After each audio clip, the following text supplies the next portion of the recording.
चलिए स्टार्ट करते हैं। और आवाज आ रही है ना सब लोगों को? ठीक है,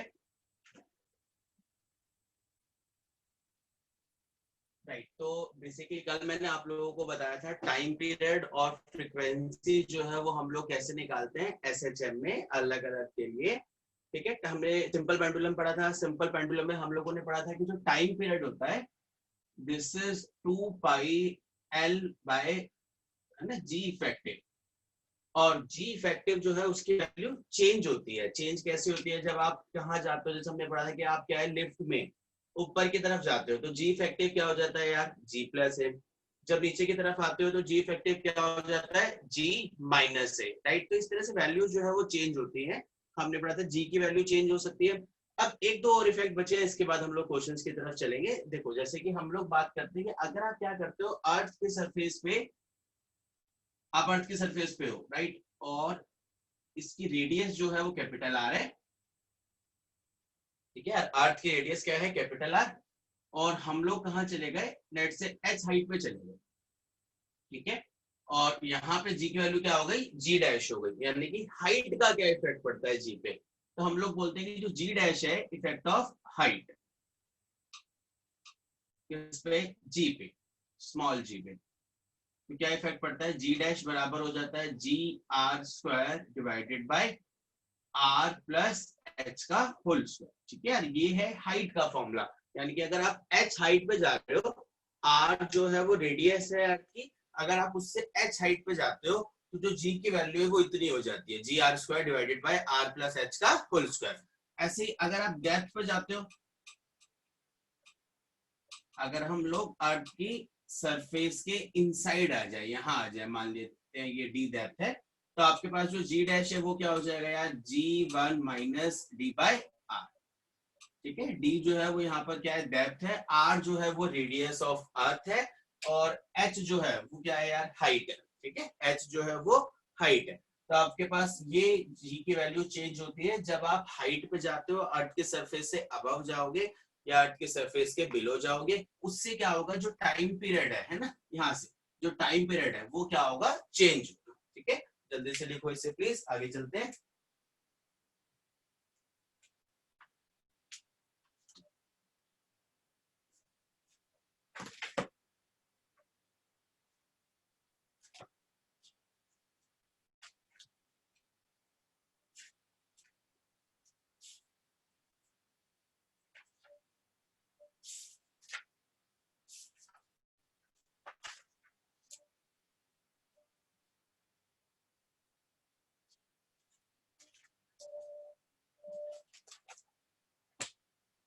ठीक है,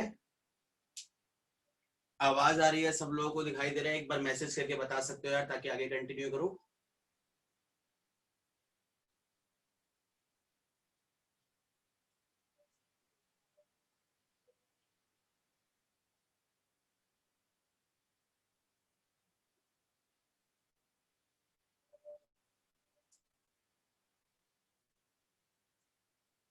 ठीक है, चलिए। तो ये जो है इफेक्ट है अलग अलग जो आपको समझ में आने चाहिए। इसके बाद देखो, अब पहले कुछ क्वेश्चंस करते हैं, फिर आगे बताऊंगा इसके बाद। ठीक है, तो इस बेसिस पर जो टाइम पीरियड मैंने आपको बताया, स्प्रिंग का बताया, सिंपल पेंडुलम का बताया, इसके बेसिस पर कुछ क्वेश्चंस की तरफ चलते हैं। चलिए, एक क्वेश्चन लिखो please. A spring of, question लिखिए, a spring of spring constant k, a spring of spring constant K is cut into two equal parts, is cut into two equal parts, and then and then connected in parallel, and then connected in parallel. Find the spring constant of combination. Find the spring constant of combination. बहुत simple सा question है। कल बताया था मैंने आप लोगों को हम कैसे निकालते हैं स्प्रिंग कांस्टेंट। ठीक है, तो सॉल्व करो और मुझे आंसर आप लोग सेंड कर सकते हो और आंसर भेजा करो यार, है ना।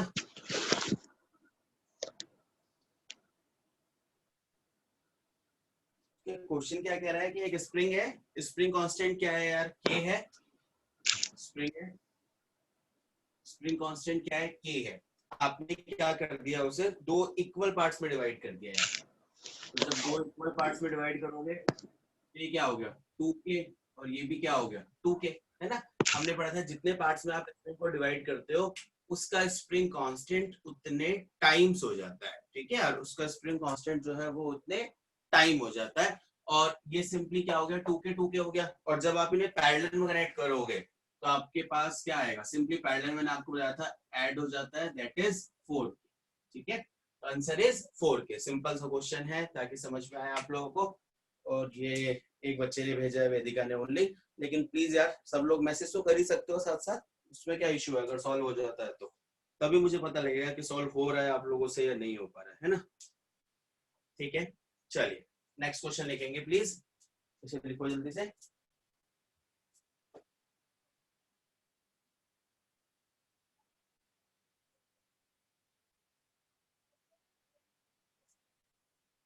ठीक है, चलिए नेक्स्ट क्वेश्चन लिखो please. Time period of a spring mass system, time period of a spring mass system is t, time period of a spring mass system is t, full stop. If the spring is cut, if the spring is cut into two parts, if the spring is cut into two parts whose length are in ratio, whose length are in ratio 1:3, 1:3, and same mass is attached, same mass is attached to longer part, same mass is attached to longer part, find new time period, find new time period। ठीक है, चलिए please करो कोशिश, बहुत simple सा question दिया है।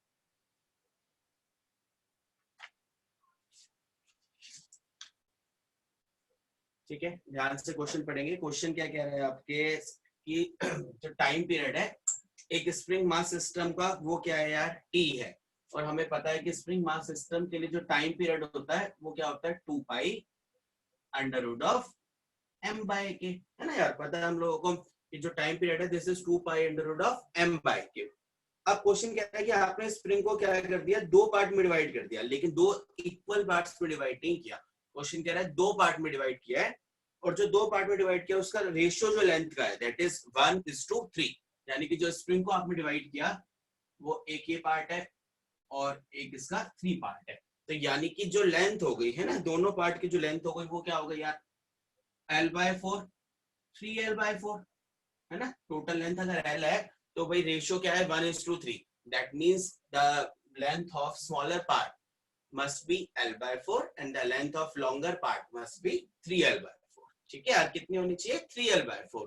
अब लॉन्गर पार्ट के लिए क्वेश्चन पूछ रहा है कि अगर हमने क्या किया, अब जो लॉन्गर पार्ट है पूरे से कनेक्ट नहीं किया, अगर लॉन्गर पार्ट से मैंने फिर से मास को कनेक्ट कर दिया तो अब जो टाइम पीरियड है वो कितना हो जाएगा, है ना। अगर लॉन्गर पार्ट से कनेक्ट करता हूँ तो जो टाइम पीरियड है वो कितना हो जाएगा। तो फिर से देखो ध्यान से, बहुत सिंपल सा पॉइंट है। मान लेते हैं टाइम पीरियड टी डैश हो जाएगा, लेट से टाइम पीरियड क्या हो गया टी डैश हो गया 2π√m। अब देखो के कितना हो गया, लेंथ क्या है 4L/3, तो स्प्रिंग कांस्टेंट क्या हो गया। क्वेश्चन जो है वो ये है कि जगह लेंथ ये है तो मैंने आपको बताया था spring constant is inversely proportional to length, है ना।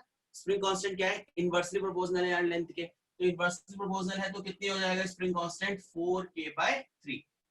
लेंथ जो है वो हमेशा रिवर्स हो जाएगी, उल्टी हो जाएगी। तो 4k/3 दैट इज 4k/3 2 पाई क्या हो गया यहाँ पर √3/2 m/k, यानी कि जो टाइम पीरियड हो गया वो आपके पास कितना टाइम्स हो गया यार √3/2 टाइम्स हो गया। ठीक है, टाइम पीरियड कितना हो गया √3/2 टाइम्स हो गया। क्लियर, नोट करो प्लीज।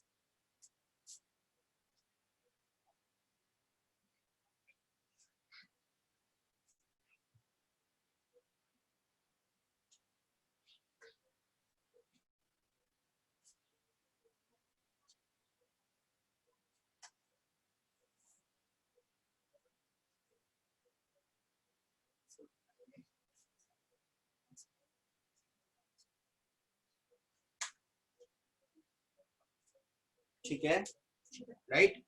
चलिए यार नेक्स्ट क्वेश्चन लिखो प्लीज।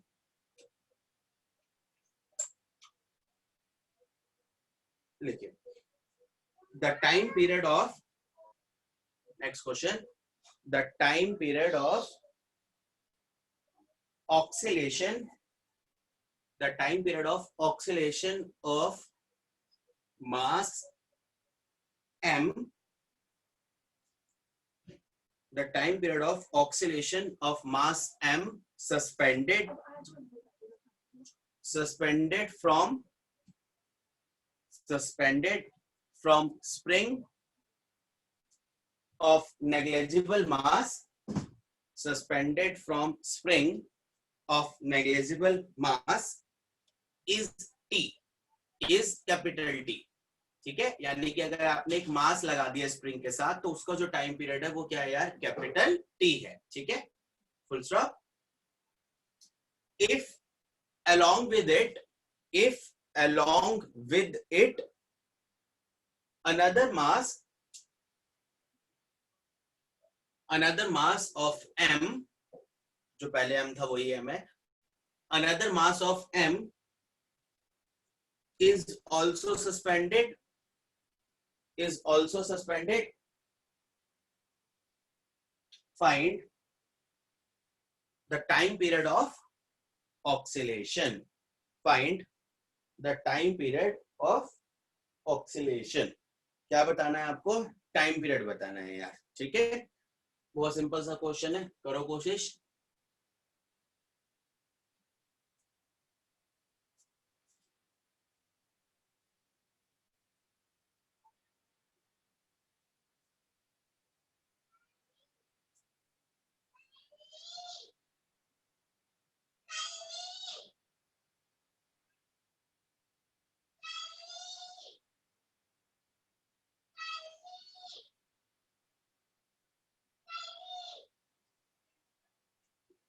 ठीक है, क्या कह रहा था क्वेश्चन कि आपके पास जो टाइम पीरियड है वो क्या है 2 पाई √m/k है ना।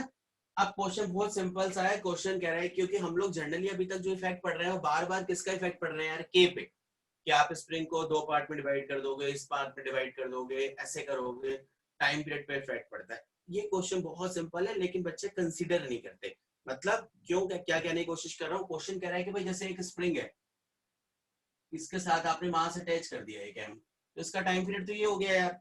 अब अगर आपने क्या किया, एक और मास अटैच कर दिया एम, क्वेश्चन ये कह रहा है कि अब आपने एक और एम मास अटैच कर दिया, तो टाइम पीरियड क्या हो गया, simply this is 2 pi √2m/k है ना यार। एम के लिए क्या आ जाएगा 2m आ जाएगा, क्योंकि मास क्या हो गया डबल हो गया। दैट मींस अब जो टाइम पीरियड हो गया वो पहले का √2 टाइम्स हो गया। ठीक है यार, टाइम पीरियड जो है वो पहले से √2 टाइम्स हो गया। क्लियर,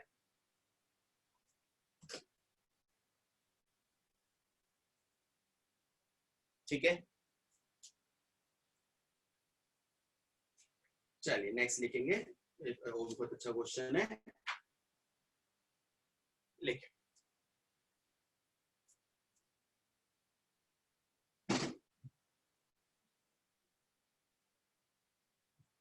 चलिए लिखिए please. A simple, sorry, yes, a simple pendulum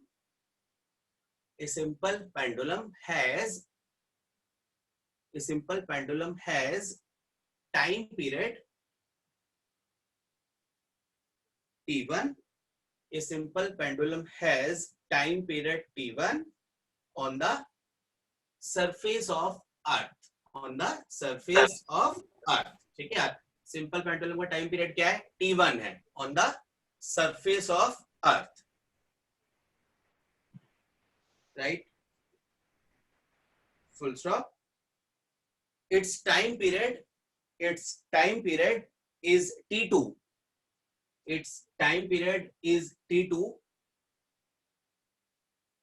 when taken. Its time period is t2 when taken to height, when taken to height 2r, when taken to height 2r above surface of earth, when taken to height 2r above surface of earth, find t1 by t2, find t1 by t2. चलिए कोशिश करिए please, और questions को खुद जब तक कोशिश नहीं करोगे वो समझ नहीं आएंगे पूरी तरह से, इसलिए गलत या सही कैसे भी हो रहे हैं उनको कोशिश जरूर करो एक बार करने की।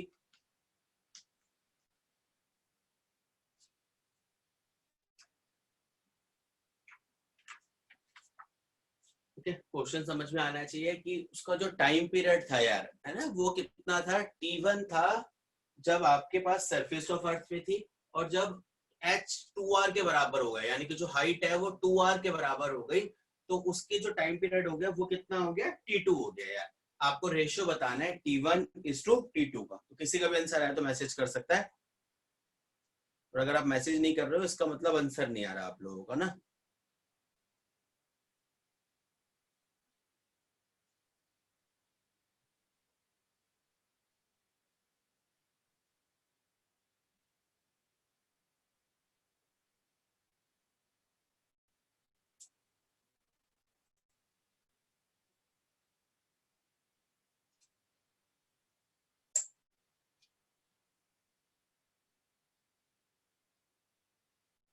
Yes, anybody? देखो t1 क्या हुआ, 2 pi under root of l by g, ठीक है, आ गया आपके पास, क्या आ गया, t1 आ गया 2 pi under root of l by g। अब जब आप h जो है वो 2r के बराबर जाते हो तो क्या चेंज होगा, g चेंज होगा यार, तो मान लेते हैं t2 is equals to 2 pi under root of l by g dash, ठीक है, क्या हो गया, मान लेते हैं g डैश हो गया। अब g डैश क्या है, g dash is g r square, बताया मैंने आपको हाइट पे, g are square divided by are plus h का होल स्क्वायर, ठीक है, तो कैसे लिखोगे, जी आर स्क्वायर और एच कितना है 2r, तो g are square divided by 9r square, यानी कि क्या हो गया, g dash will be equals to g by 9। अब जो जी डैश हो गया वो क्या हो गया, जी बाय 9 हो गया, बस जी। अब क्या करना है, t1 बाय t2 का रेशियो निकालना है, तो ये हो गया simply G dash by G, g by 9g, यानी कि t1 by t2 should be equals to 1 by 3, तो t1 बाय t2 का जो रेशियो आना चाहिए दैट शुड बी 1 बाय 3, ठीक है। हाँ, सिर्फ एक बच्चे ने आंसर दिया, दीक्षा ने, आंसर दिया करो यार अगर आपका आंसर आता है, वरना मुझे पता नहीं चल पाएगा कि कितनी चीजें क्लियर हो रही हैं और कितनी नहीं हो रही। तो अगर आंसर आ रहा है तो उसे प्लीज आप लोग मैसेज करो।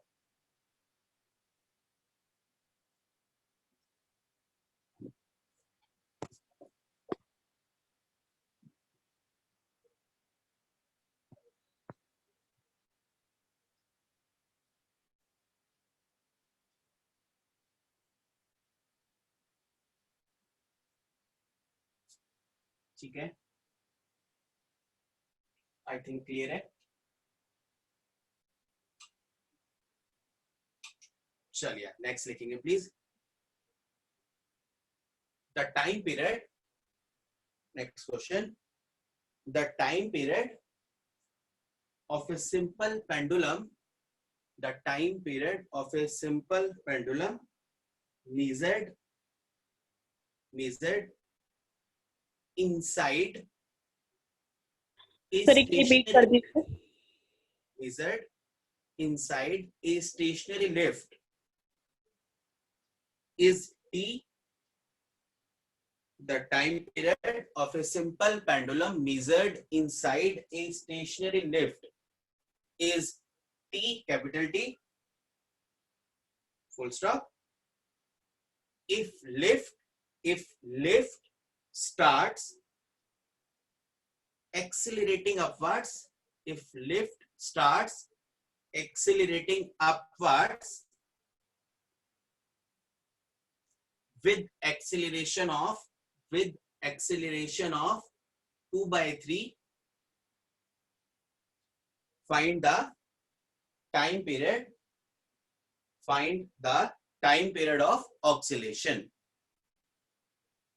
Find the time period of oscillation. बहुत अच्छा क्वेश्चन है और इस तरह के क्वेश्चंस पूछे जाते हैं जी कॉम्पिटिटिव लेवल पे. ध्यान से क्वेश्चन पढ़ो प्लीज. क्वेश्चन कह रहा है कि जो टाइम पीरियड है वो स्टेशनरी लिफ्ट पे क्या है, टी है. अगर लिफ्ट जो है वो ऊपर जाने लगती है, एक्सीलरेशन उसका क्या है, 2/3 है जी के. तो आपके पास जो टाइम पीरियड ऑक्सीलेशन का वो कितना हो जाएगा, तो करो प्लीज, कर सकते हो.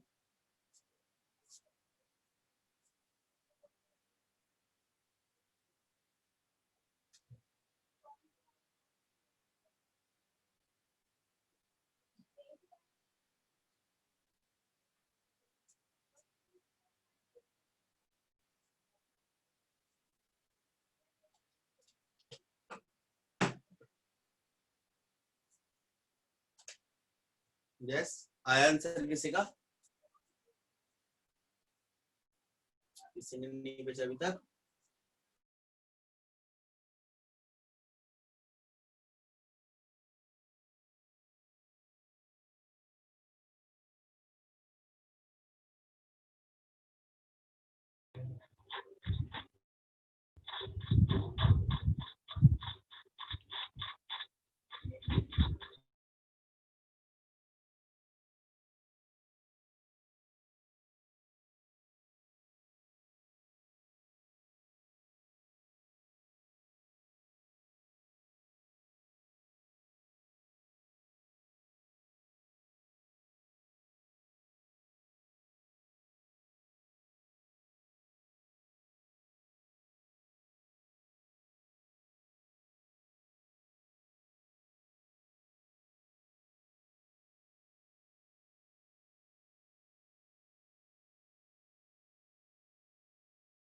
वो बंद कर देगा टीवी.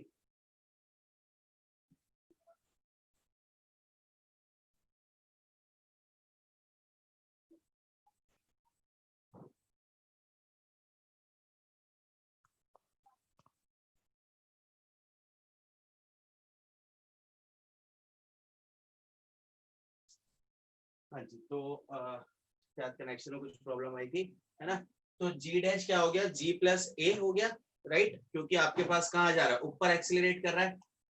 तो जी डैश हो गया जी प्लस ए, आपके पास क्या हो गया यार, दिस इज 2/3 जी. तो आपके पास कितना हो गया, दिस इज 5/3 जी, क्योंकि हमने पढ़ा था कि जब ऊपर जाएगा तो एक्सीलरेशन क्या होगा, इंक्रीज होगा. ठीक है. तो आपके पास ये जो है यहाँ वैल्यू पुट कर दो. This is 5g/3. So √3/5 of t. So that will be your t dash. ठीक है. तो आपके पास जो वैल्यू होगी वो ये है.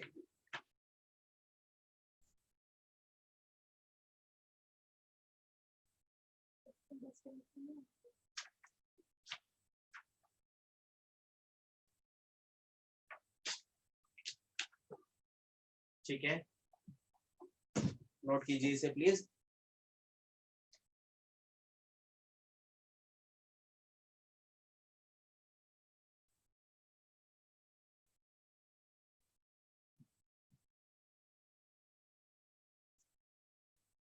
राइट, चलिए नेक्स्ट क्वेश्चन लिखो please. A simple pendulum, next question. A simple pendulum is executing, a simple pendulum is executing SHM with time period with time period capital T, with time period capital T, ठीक है, full stop. If the length of pendulum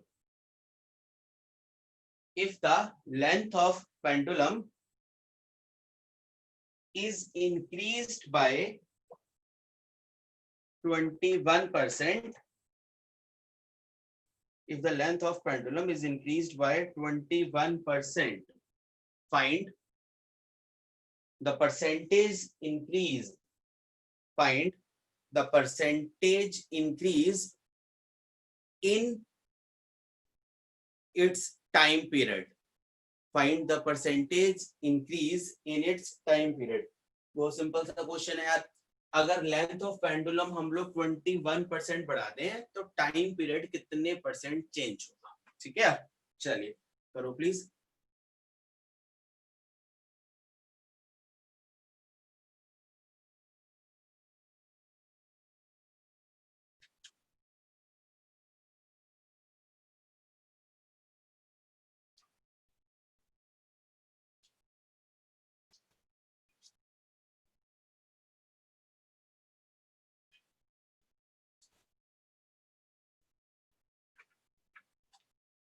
किसी का answer है तो please भेज सकता है,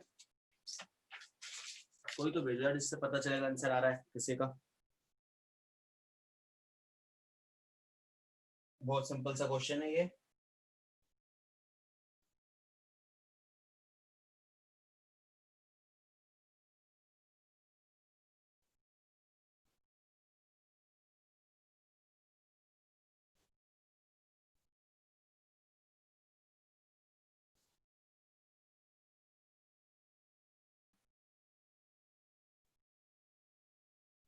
question आपसे कह रहा है कि लेंथ कितनी बढ़ा दी यार आपने, 21%, है ना. लेंथ को कितना बढ़ाया हमने, 21%, यानी कि एल डैश जो है वो आपके पास सर 11% प्लस 21% ऑफ एल, ठीक है, राइट. तो ये आपके पास 21% आपने बढ़ाया, और आपसे पूछे टाइम पीरियड कैसे चेंज होगा. देखो ध्यान से, ये फॉर्मूला है T is equals to 2 pi under root of L by G, ठीक है यार, ये आपके पास फॉर्मूला है. अब हमें ये पता है, अगर याद हो आप लोगों को, देखो T डायरेक्टली प्रोपोर्शनल है यार रूट L के, है ना. अगर एरर वाला फॉर्मूला याद हो जो हमने शुरू में पढ़ा था, मैं लिख सकता हूँ delta T by T is equals to half delta L by L. जो पावर होती है वो आगे आ जाती है ना. तो delta T by T is equals to half delta L by L. और आपको क्या निकालना है यार, परसेंटेज निकालना है, तो उसको किससे मल्टीप्लाई करना पड़ेगा, 100% से, राइट, ठीक है. तो ये क्या आ गया, this is half into 21%, that is 10.5%, and this is what, this is percentage error in T. तो जो परसेंटेज एरर आया टी में वो कितना आया, 10.5%, ठीक है. चलिए जी करो प्लीज. काफी अलग अलग आंसर आए. ईशा का आंसर जो है वो लगभग सही था, 11, ठीक है. Exact answer is 10.5%. हाँ एटलीस्ट आंसर भेजो, गलत या सही कोई मैटर नहीं है. इसका मतलब है कि आप लोग कर रहे हो, अदरवाइज मुझे कैसे पता चलेगा कि आप लोगों ने सॉल्व कर भी रहे हैं, है ना. ठीक है, नोट करो प्लीज जल्दी से.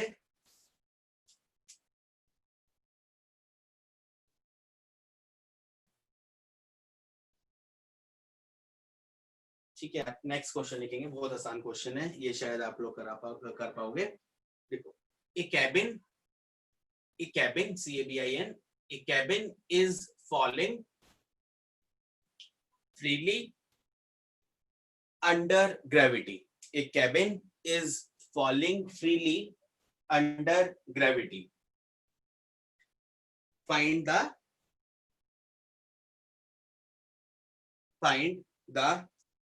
Time period. बहुत सिंपल सा क्वेश्चन है.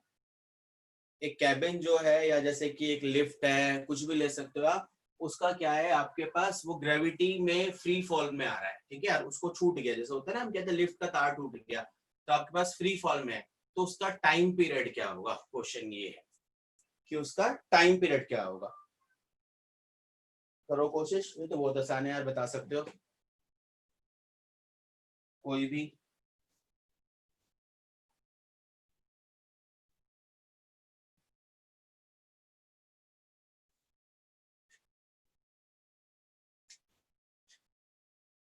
ये फॉर्मूला है, t is equal to 2 pi under root of l by g effective. और अब आपको क्या निकालना पड़ेगा, टाइम पीरियड निकालना है, उसके लिए क्या चाहिए, g इफेक्टिव। तो देखो g इफेक्टिव डाउनवर्ड्स आ रहे हैं, नीचे आ रहे हो, क्या हो गया, g माइनस है ना, नीचे की तरफ जब आते हैं एक्सीलरेशन से, तो g इफेक्टिव क्या हो जाता है, g माइनस a। और फॉर फ्री फॉल, क्योंकि बात किसकी कर रहे हो, फ्री फॉल की, तो फ्री फॉल के लिए a किसके बराबर हो जाएगा यार, g के, यानी कि जी फैक्टिव क्या हो जाएगा, 0, है ना, ए किसके बराबर हो जाएगा, जी के बराबर हो जाएगा, तो जी फैक्टिव 0, और अगर जी फैक्टिव 0 हो गया तो टाइम पीरियड क्या हो गया, इनफाइनाइट, ठीक है, तो जो टाइम पीरियड आएगा that will B infinite. Clear, बहुत सिंपल सा क्वेश्चन है लेकिन अच्छा क्वेश्चन है, ठीक है। चलिए नेक्स्ट क्वेश्चन लिखो, if, next question please note करो जल्दी से।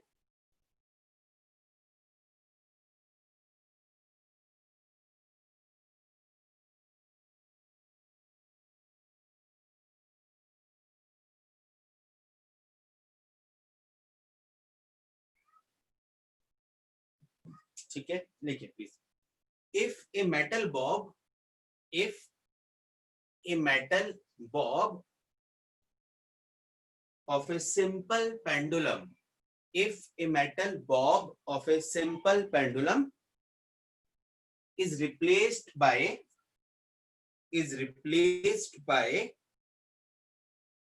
a wooden bob, is replaced by a wooden bob, what will be, what will be change, what will be change in its time period, what will be change in its time period।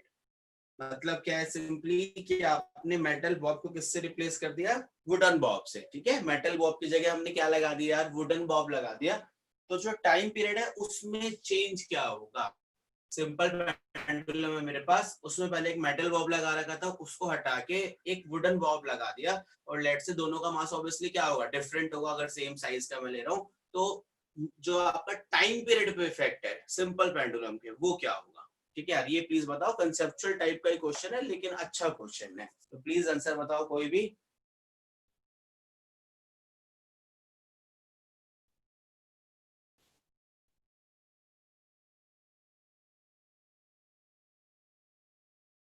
क्या effect पड़ना चाहिए,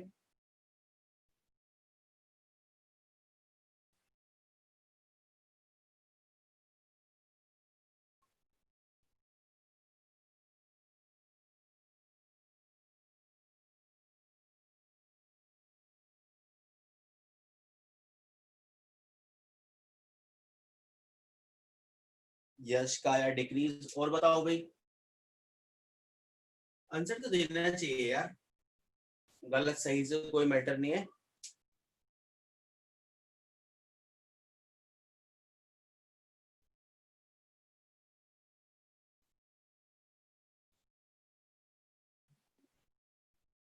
देखो क्या होगा, क्योंकि अब यही समझने वाली बात है, ठीक है, कुछ बच्चों ने आंसर दिया एटलीस्ट, हालांकि सबने गलत आंसर दिया, लेकिन एटलीस्ट आंसर दिया। क्वेश्चन क्या कह रहा है ना, कि आपने क्या किया कि जो बॉब है ना, पहले वो मेटल का था, उसको रिप्लेस कर दिया आपने वुडन से, तो चेंज किस में हुआ यार, मेटल से जब आपने वुडन में चेंज कर दिया तो चेंज हुआ किस में, मास चेंज हुआ ना, तो चेंज किस में हुआ, मास में, ठीक है।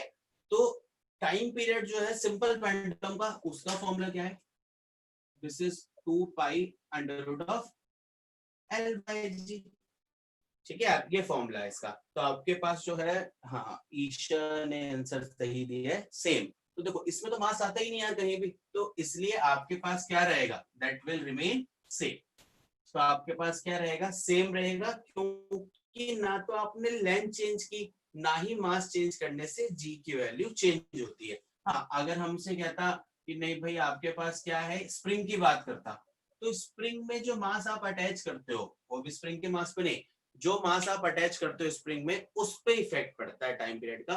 तो स्प्रिंग के केस में तो मास का इफेक्ट आता है, लेकिन टाइम पीरियड जब सिंपल पेंडुलम की बात करते हो तो मास का इफेक्ट नहीं आता, इसलिए टाइम पीरियड क्या रहेगा, सेम है। ठीक है, चलिए नेक्स्ट लिखो please. Next question, a simple pendulum, next question, a simple pendulum is suspended, a simple pendulum is suspended from the, a simple pendulum is suspended from the ceiling यानी कि छत, from the ceiling of a lift।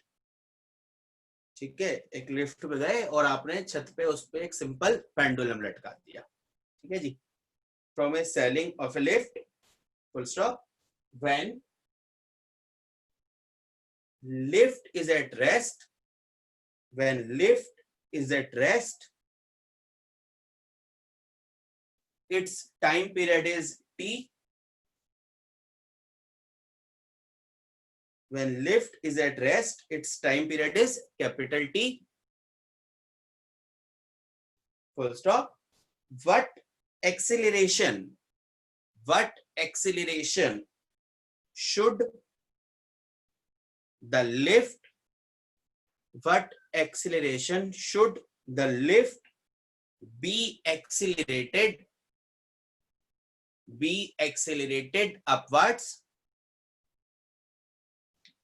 to reduce its time period, to reduce its time period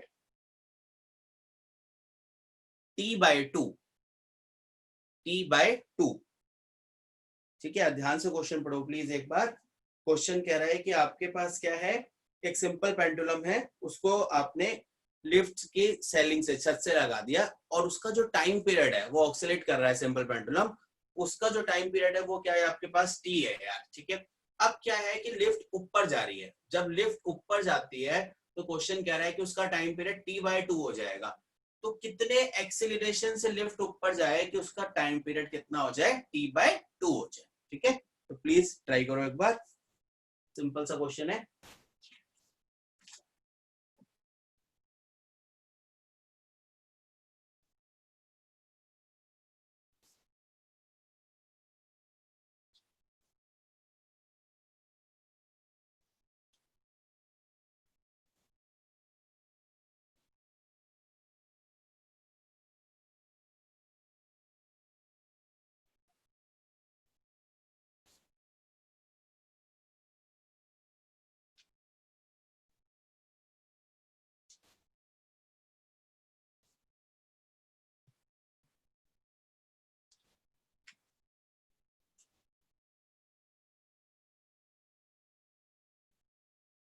right, एक answer आ गया मेरे पास 3G।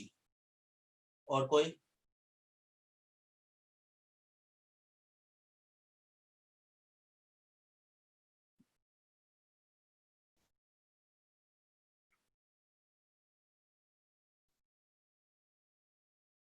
बहुत simple question है और अब ये सॉल्व होने चाहिए यार आप लोगों से। टी क्या है देखो, 2 pi under root of L by g. ठीक है, और टी डैश क्या हो जाता है, 2 pi under root of L, और कहाँ जा रही है, ऊपर जाएगी, तो आपके पास जो वैल्यू है वो क्या हो जाएगी, जी की जगह जी प्लस ए। ठीक है, जी प्लस ए आपके पास वैल्यू आएगी। अब देखो जब आप क्या करोगे, और टी डैश बाय टी, ध्यान से देखना, राइट, इसको आप क्या करेंगे, डिवाइड करेंगे, तो that will be g upon g plus a. ठीक है, मैंने डिवाइड कर दिया दोनों को। अब टी डैश कितना हो गया, क्वेश्चन कह रहा है कि जो आपका टी डैश है दिस इज टी बाय 2, है ना, T dash is T by 2, यानी कि 1/2 हो गया। क्या बचा, जी अपॉन जी प्लस ए, तो ये कैंसिल हो गया। अब आप क्या करो, स्क्वायरिंग कर दो दोनों तरफ। So 1/4 g upon g plus a, ठीक है। तो g plus a is equals to 4g और a is equals to 3g, यानी कि जो एक्सीलरेशन होना चाहिए दैट शुड बी 3g, ठीक है। और कुछ बच्चों का आंसर आया था 3g, दैट्स गुड। और कोई बात नहीं, जिसका अलग भी आया पर अब समझ में आना चाहिए, ठीक है। एटलीस्ट ट्राई करते रहो, बार बार यही बोल रहा हूँ।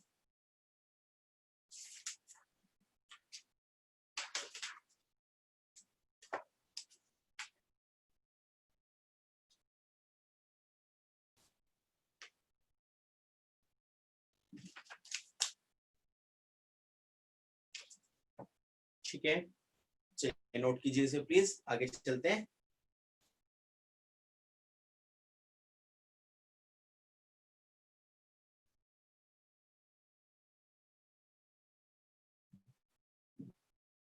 ठीक है, नेक्स्ट क्वेश्चन लिखेंगे आप, लिखो please. If the length of, बहुत अच्छा क्वेश्चन है, बहुत इंपॉर्टेंट क्वेश्चन है। If the length of second pendulum, if the length of second pendulum, और सेकेंड पेंडुलम वो होता है जी जिसकी लेंथ 1 मीटर और टाइम पीरियड 2 सेकेंड्स होता है, उसको हम लोग बोलते हैं सेकेंड पेंडुलम, ठीक है। तो क्वेश्चन लिखो please. If the length of second pendulum is increased by 2%, is increased by 2%, then find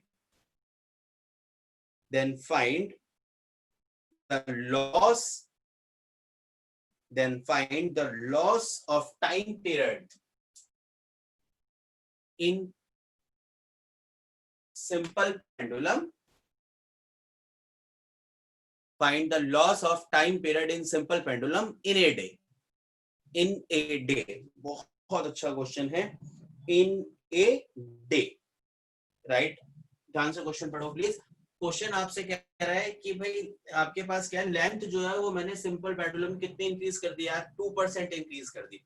तो अगर मैं लेंथ को 2% इंक्रीज कर दूं तो एक दिन के जो टाइम पीरियड होगा, पूरा एक दिन का जो टाइम पीरियड होगा सिंपल पेंडुलम का, उस पर क्या इफेक्ट पड़ेगा। यानी कि आपके पास एक दिन, जैसे वो आपके पास सिंपल पेंडुलम क्या कर रहा है, ऑक्सीलेट कर रहा है ना एक दिन तक पूरे। अगर लेंथ को 2% इंक्रीज करके अगले दिन हम लोग उसे फिर से मूव कराएं, तो अब जो टाइम पीरियड आएगा उसमें कितना कम वो मेजर करेगा, लॉस जो है वो कितना ज्यादा आपके पास अब होगा वो आपको बताना है, ठीक है। कोई भी करो ट्राई।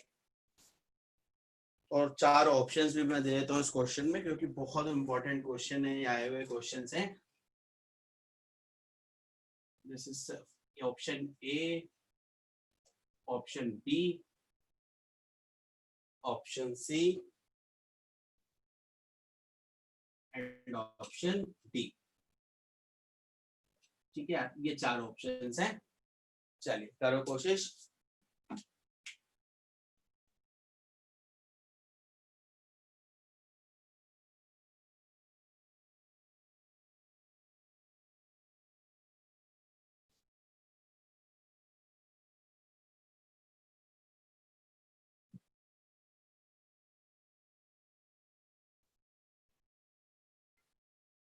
है ना, एटलीस्ट एबीसी डी लिख के भेज सकते हो जिसका सॉल्व हो जाए।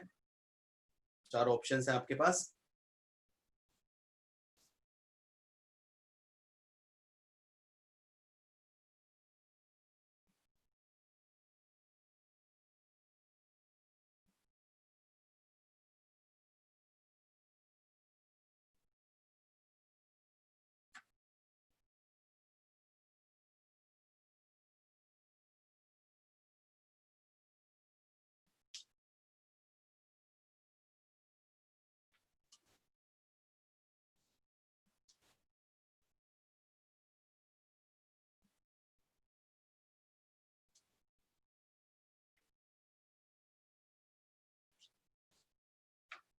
Yes, anybody. क्वेश्चन क्या कह रहा है, क्वेश्चन कह रहा है कि आपके पास एक सिंपल पेंडुलम है, देखो टाइम पीरियड क्या होता है 2 पाई, फिर से under root of L by G. Length को क्या कर दिया आपने, इंक्रीज कर दिया बाय 2% है ना यार, लेंथ को 2% इंक्रीज कर दिया, तो आपके पास delta t by t is equals to half delta l by l, फिर से वही जो भी बताया था मैंने आपको, और कितना था ये 2%, दैट मीन्स 1%। इसका मतलब क्या होगा समझने की कोशिश करो। इसका मतलब है कि जब लेंथ में 2% आप चेंज कर रहे हो तो टाइम पीरियड में कितना चेंज होगा 1%, है ना। टाइम पीरियड कितना चेंज होगा 1%। अब पूरे एक दिन की बात कर रहे हैं ना, तो एक दिन में कितने सेकंड्स होते हैं यार, एक दिन में कितने सेकंड्स होते हैं 86400 यार, ये पूरे एक दिन के सेकंड्स हैं, तो एक दिन में कितने सेकंड्स हैं 86400, तो इसका 1% निकालना है जी आपको बस, है ना, तो दैट इज 864, तो दैट इज ऑप्शन डी। ठीक है, तो एक ही बच्चे ने आंसर दिया, सही आंसर दिया ऑप्शन डी, क्योंकि आपके पास अगर लेंथ में 2% चेंज कर रहे हो तो टाइम पीरियड में 1% चेंज हो रहा है, और 1% का मतलब है कि जो टाइम है वो 1% कम हो रहा है, तो इसका मतलब है कि आपके पास जो है, और कितने सेकंड्स और सेकंड्स की बात कर रहे हैं ना, ऑप्शन में दिए इसलिए मैंने आपको, ताकि वो सही आंसर बता पाओ। तो आपके पास 86400 सेकंड्स है, उसका 1% मैंने निकाल लिया, दैट इज 864 सेकंड्स। ठीक है, तो ये आपका इसका आंसर है। चलिए अब नेक्स्ट क्वेश्चन लिखेंगे प्लीज। नेक्स्ट क्वेश्चन सिंपल सा है, ठीक है, आई थिंक नोट कर लिया, जल्दी करो।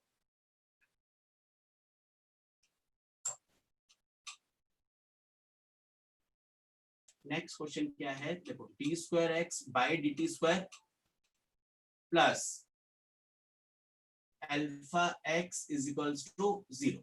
ठीक है, ये आपको दिया हुआ है, ये इक्वेशन दी हुई है जस्ट, और क्वेश्चन कह रहा है फाइंड टाइम पीरियड। ठीक है, क्या निकालना है यार, टाइम पीरियड निकालना है आपको, ये इक्वेशन दी हुई है आपको और टाइम पीरियड निकालना है। बहुत सिंपल सा क्वेश्चन है, मुझे लगता है कर सकते हो, ट्राई करो प्लीज।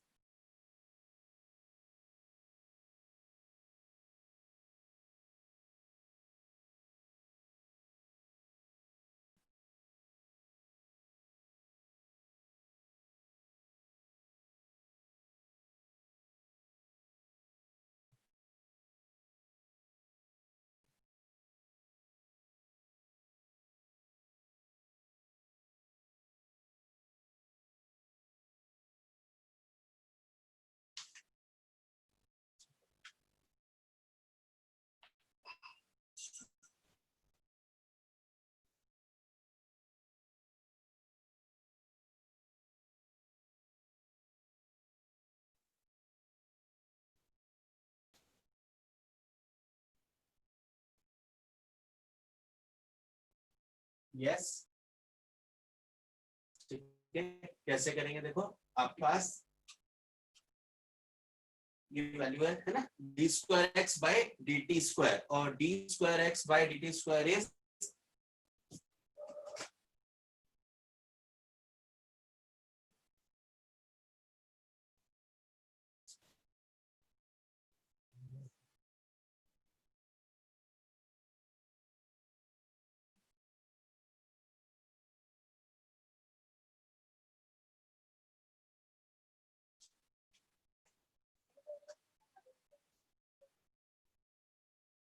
नेट चला गया, कहाँ से नेट चला गया, वाईफाई नहीं आ रहा, क्या बात है।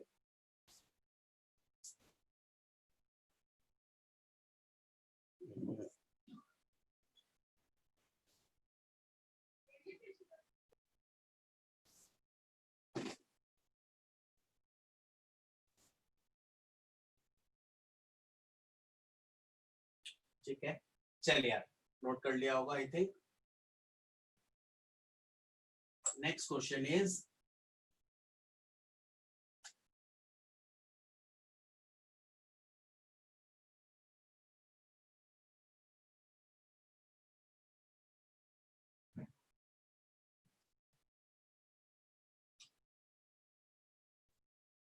ठीक है, ये आपके पास स्प्रिंग्स ऐसे कनेक्टेड है और ये बीच में जॉइन नहीं है, ठीक है, बीच में जॉइन नहीं है, और एक ये मास है m, इस सिस्टम का टाइम पीरियड बताना है यार, एटलीस्ट ये तो बताओ।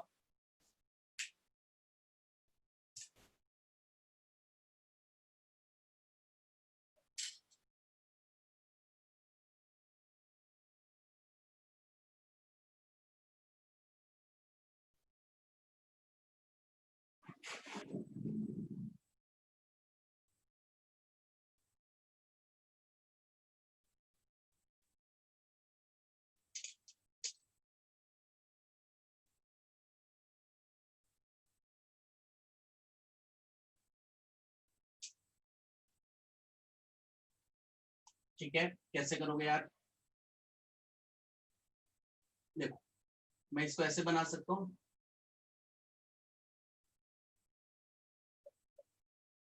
ठीक है, ये आ गया के, ये आ गया के, ये आ गया के, और ये आ गया के, ठीक है।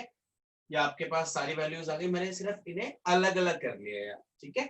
तो क्या होगा, ये दोनों किस में है? सीरीज में, राइट। दोनों किस में है? सीरीज में, डायरेक्टली कनेक्टेड है। तो जब सीरीज में कनेक्ट है तो आपके पास क्या हो गया, ये के by two, 1/k plus 1/k, reverse करोगे that will be k by 2, again this will be k by 2, और ये क्या हो गया, मास m, राइट। और अब ये दोनों किस में है यार? पैरेलल में। इट्स सिंपली लाइक ये k और जो टाइम पीरियड आ गया, this is 2 pi under root of m/k। Clear? ये चीज समझ में आनी चाहिए, ठीक है, कि आपके पास जो वैल्यू आ गई वो आ गई k, और टाइम पीरियड ही आ गया, एक बच्चे ने भेजा था, बट बाकी लोग क्या कर रहे हो आई डोंट नो, इसलिए साथ साथ करो यार चीजें, तभी पता चलेगा मुझे कि क्या कर रहे हो।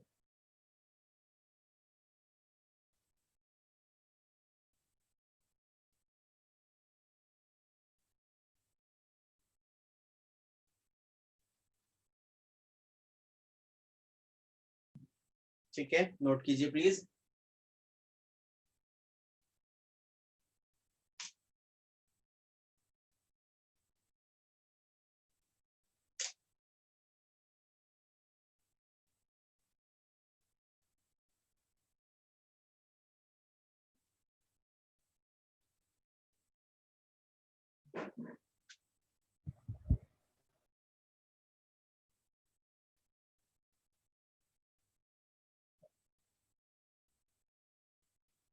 ठीक है, चलिए नेक्स्ट क्वेश्चन लिखेंगे प्लीज, बहुत अच्छा क्वेश्चन है एक और। देखिए, a spring constant k, a spring constant k is cut into length, is cut into length of ratio 1:2:3, ठीक है, 1:2:3, full stop. They are connected 1:2:3, full stop. They are connected in series. They are connected in series and spring constant K1, spring constant K1, full stop. When they are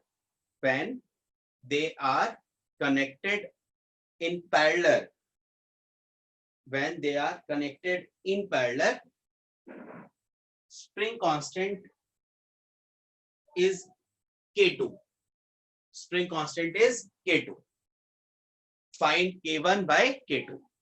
बहुत अच्छा question है, बहुत important question है। Question कह रहा है कि यार एक स्प्रिंग है, उसको मैंने किस रेशियो में डिवाइड कर दिया, 1:2:3 में, ठीक है, इस रेशियो मैंने डिवाइड कर दिया स्प्रिंग को।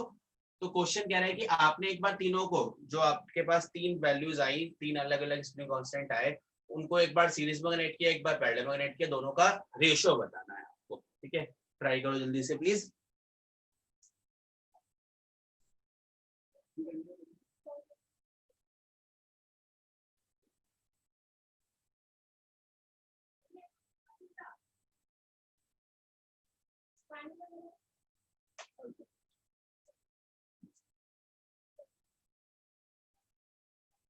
ठीक है, देखो सबसे पहले रेशियो क्या है, 1:2:3, तो जो लेंथ का रेशियो होगा वो होगा L/6, ठीक है, 2L/6, 3L/6, सबसे पहले समझ में आना चाहिए भाई, रेशियो है तो क्या होगा, L/6, 2L/6, 3L/6।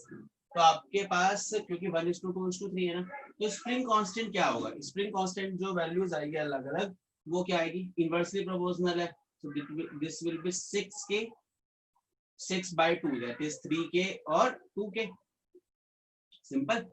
तो ये तीनों के स्प्रिंग कांस्टेंट होंगे, जो तीनों पोर्शंस आएंगे 6k 3k and 2k, right.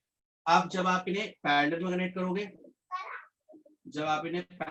करोगे, तो क्या हो गया 6k plus 3k plus 2k that is 11k, ठीक है। आप जब पैरेलल में कनेक्ट करोगे तो ये आएगा, जब आप सीरीज में कनेक्ट करोगे तो क्या आएगा 1/6k plus 1/3k plus 1/2k, ठीक है यार, 1 में। अब इन्हें आप सॉल्व कर सकते हो यार, दिस इज 6, राइट, और आपके पास 6k आ गया इधर, और क्या आएगा 1 plus 2 plus 3, so this is 6k/6, कुछ तो गड़बड़ है, 6k इज एलसीएम, यहाँ आएगा 6k 1, यहाँ आएगा 2 और यहाँ आएगा 3, इन्हें सीरीज में निकालोगे यार, एक बार देखो क्या आती है वैल्यू, और फिर दोनों को सिंपली क्या करना है, डिवाइड करना है, राइट। तो आपको एक बार सीरीज में निकालना है, एक बार पैरेलल में निकालना है, और दोनों को डिवाइड करना है, ठीक है। तो आई थिंक ये आया के ही आ गया k1 जो है ना। तो जब डिवाइड करोगे k1/k2 दैट इज 1/11, राइट, ठीक भेजा बच्चों ने। सो k1/k2 इज 1/11, ठीक है। तो ये चीज समझ में आनी चाहिए, बहुत अच्छा क्वेश्चन है जो कि क्लियर होना चाहिए आप लोगों को, ठीक है। नोट करो जल्दी से, आगे चलता हूँ।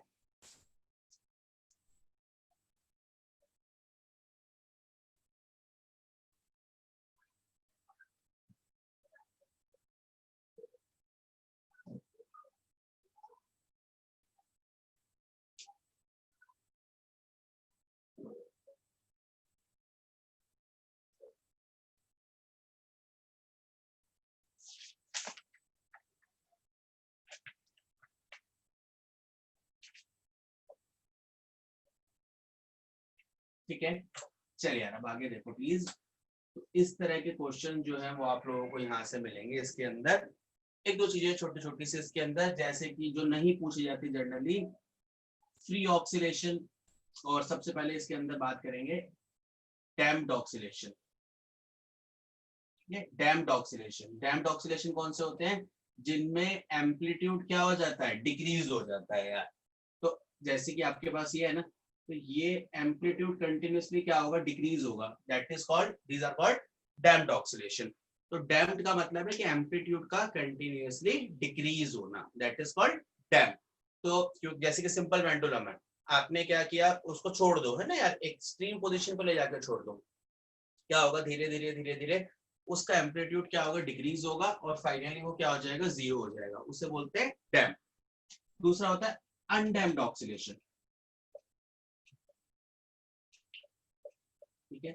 अनडैम्प्ड ऑक्सीलेशंस, अनडैम्प्ड क्या होते हैं, जिनका एम्पलीट्यूड सेम रहता है, ठीक है। इसका एग्जांपल हो गया आपका सिंपल पेंडुलम या फिर स्प्रिंग मास सिस्टम, वो डैम्प्ड हो गए, राइट। और आपके पास यहाँ पर जो है दैट इज क्लॉक पेंडुलम, जैसे क्लॉक पेंडुलम होते हैं ना, उसके अंदर वो क्या होते हैं कि भाई जो ऑक्सीलेशन का एम्पलीट्यूड है वो ही रहता है यार, वो चेंज नहीं होता, तो उसको हम लोग बोलते हैं undamped oscillation, right.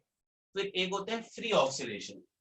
Free oscillation का मतलब है जो फ्री है, जो अपनी खुद की नेचुरल फ्रीक्वेंसी से विच मूव या oxalate with own natural frequency, ठीक है। जैसे मैंने आपको बताया ना, सिंपल पेंडुलम है, उसे आपने छोड़ दिया, अब वो अपने आप अपनी फ्रीक्वेंसी से ऑक्सीलेट कर रहा है और अपने आप रुकेगा, तो वो कौन सी फ्रीक्वेंसी है, नेचुरल फ्रीक्वेंसी। उस फ्रीक्वेंसी को हम बोलते हैं कि वो उसकी नेचुरल फ्रीक्वेंसी है जिससे वो ऑक्सीलेट कर रहा है यार, फ्री ऑक्सीलेशन। दूसरा होता है फोर्स्ड ऑक्सीलेशन, तो which move with driven frequency. Driven frequency मतलब आप जिस फ्रीक्वेंसी से उसे चाहोगे उस फ्रीक्वेंसी से उसे ऑक्सीलेट कराओगे, है ना। जैसे गाड़ी चला रहे हो आप, तो अपनी फ्रीक्वेंसी से अपने हिसाब से चला रहे हो, तो वो ड्राइवर के हिसाब से चलती है गाड़ी, तो उसे हम लोग बोलते हैं कि वो क्या है, जो ड्राइवर फ्रीक्वेंसी से मूव करते हैं। एक और चीज होती है जिसे हम बोलते हैं रेजोनेंस, ठीक है। बहुत कम चांसेस है ये सब आने के, इसलिए मैं थोड़ा सा स्पीडली बता रहा हूँ, लेकिन क्योंकि सिलेबस में है।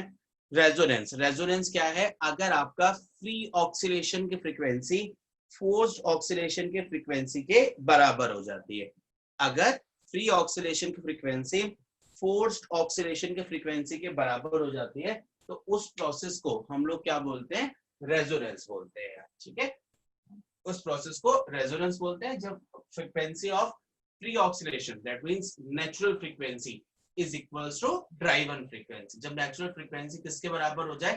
ड्राइवन फ्रीक्वेंसी के, तो उसको हम लोग क्या बोलते हैं? रेजोनेंस बोलते हैं। ठीक है, बेसिक डेफिनेशंस हैं, जस्ट पता होनी चाहिए, कभी कोई गलती से पूछ ले तो आपको आनी चाहिए नीट के लिए। ठीक है, हालांकि बहुत कम चांसेस हैं इसके। ठीक है, तो ये आप लोग जो है नोट कर सकते हो जल्दी से।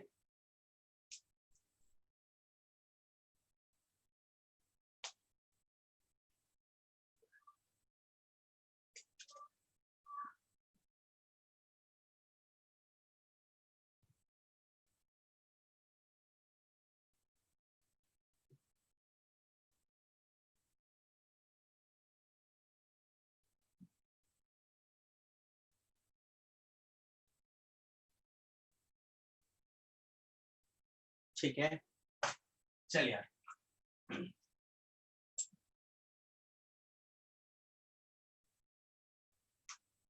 राइट, अब इसके अंदर एक चीज और है जो डिस्कस करूंगा अभी। उससे पहले एक दो पॉइंट्स जो है वो मैं आप लोगों को बता दूं। देखो, जो आप लोगों का सिलेबस है, मैंने पहले भी कहा था कि इसके अंदर हम लोग मेनली 11th कवर करेंगे और जितना पोर्शन हो सकेगा 12th का वो कवर करेंगे। ठीक है, पर मेरा जो सबसे पहला बेसिक एम रहता है वो ये है कि बच्चे की 11th बहुत अच्छे से कवर हो, जिसमें वो क्वेश्चंस को आराम से कर पाए, क्योंकि 12th बच्चे की स्ट्रॉन्ग होती है जनरली, जहाँ भी आप लोग पढ़े हुए होंगे। ठीक है, तो 12th जो है वो जनरली स्ट्रॉन्ग होती है, लेकिन आप जो कहोगे कि नहीं जी ये पोर्शन हमारा वीक था, ऐसा कुछ है, तो 12th के चैप्टर्स भी कवर कर लेंगे। ठीक है, 3 मई तक तो आप लोगों की क्लासेस ऑब्वियसली ऑनलाइन ही चलेंगी। उसके बाद अगर पॉसिबल हुआ तो ऑफलाइन, अदरवाइज ऑनलाइन लेके जाएंगे। मैंने कहा था कि इसे मई के लास्ट तक लेकर के जाएंगे।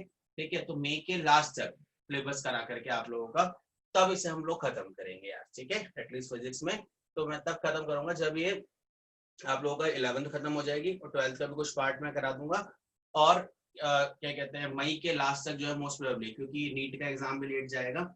अब जो 2-3 चीजें हैं जो आप लोगों को करनी है, सबसे पहले आप लोगों को, मुझे ये मोबाइल नंबर है मेरा जो कि ग्रुप पे देख ही लिया होगा सब बच्चों ने, फिर भी ठीक है, और काफियों के पास तो है ही। तो ये मोबाइल नंबर है, इस पे आप लोगों को इंडिविजुअली व्हाट्सएप पे, ग्रुप पे नहीं, इंडिविजुअली व्हाट्सएप पे अपना नेम, ठीक है, क्या क्या मुझे सेंड करना है यार, अपना नेम, नीट के लिए हो, तैयारी किसकी कर रहे हो, नीट की तैयारी कर रहे हो या जेई की तैयारी कर रहे हो, और बोथ या दोनों की, है ना यार, ये आप लोग मुझे बताओगे। ठीक है, मुझे उसी तरह आपसे राय रहेगा कि भाई कितना मटेरियल कैसे कैसे किस किस का कराना है, ये मुझे पता होना चाहिए। मुझे पता होना चाहिए कौन बच्चा नीट की तैयारी कर रहा है, कौन बच्चा जेई की तैयारी कर रहा है, और कौन बच्चा दोनों की तैयारी कर रहा है। ठीक है, बस मैथ्स और बायो दोनों है या दोनों पढ़ रहा है। ठीक है, तीसरा, कोचिंग किस किस सब्जेक्ट्स के आप लोग ले रहे हो। फिजिक्स केमिस्ट्री की लगभग सारी बच्चे ले रहे हैं मुझे लगता है, तो उसके अलावा मैथ्स या बायो की ले रहे हो या नहीं ले रहे हो, है ना, तो वो मुझे पता होना चाहिए।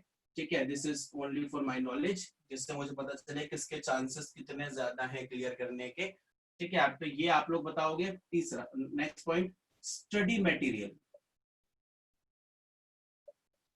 स्टडी मटेरियल आपके पास है या नहीं है, और अगर है, यस और नो, अगर है तो वो क्या यूज कर रहे हो, और अगर नहीं है तो फिर मैं आप लोगों को असाइनमेंट्स भेज सकता हूँ। असाइनमेंट मतलब क्वेश्चंस फॉर प्रैक्टिस।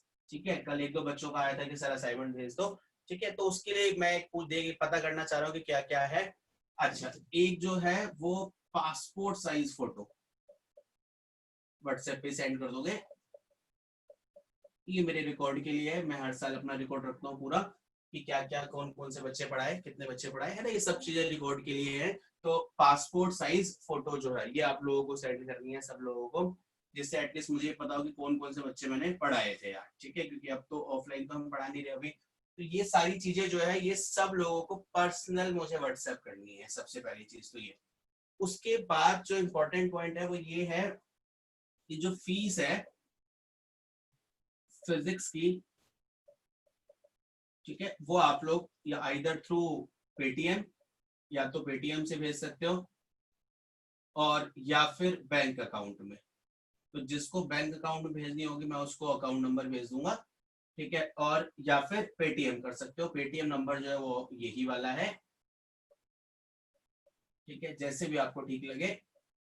लेकिन फिजिक्स की फीस जो है वो मुझे ही देनी है यार, ठीक है, फिजिक्स की फीस जो है वो मुझे सबमिट करनी है। और मुझे लगता है कि काफी क्लासेस पहले, तीसरी शायद ये क्लास है आज, और 3-4 क्लासेस हम लोग ऑफलाइन पहले ले चुके हैं। तो क्रैश कोर्स के अंदर अब फीस जो है वो प्लीज यार आप लोग जो है फिजिक्स की फीस मुझे सबमिट करेंगे एटलीस्ट, ठीक है। और इस फीस को जो है वो आज या कल में आप लोग पेटीएम में या फिर अकाउंट में जो है वो सेंड कर देंगे, ठीक है। और बाकी ये सारी चीजें मुझे आप लोग व्हाट्सएप के थ्रू, सब बच्चे अपना नाम, ठीक है, कि क्या क्या किस चीज के लिए कर रहे हो, कौन कौन से सब्जेक्ट्स पढ़ रहे हैं, स्टडी मटेरियल है तो क्या है आपके पास, किससे क्वेश्चंस कर रहे हो, प्रैक्टिस किससे कर रहे हो और ज्यादा, और एक पासपोर्ट साइज फोटो, ठीक है, कोई भी फोटो जिससे मुझे पता चल जाए, ठीक है। तो ये सारी चीजें जो है वो प्लीज यार सेंड करोगे। और प्लस जो फिजिक्स की जो फीस है वो आप लोगों को सेंड करनी है, भेजनी है, ठीक है। तो ये आप लोगों को करना है। ये चैप्टर ऑलमोस्ट फिनिश है। और इसके बाद कल जो है, ठीक है, आज इतना रखेंगे।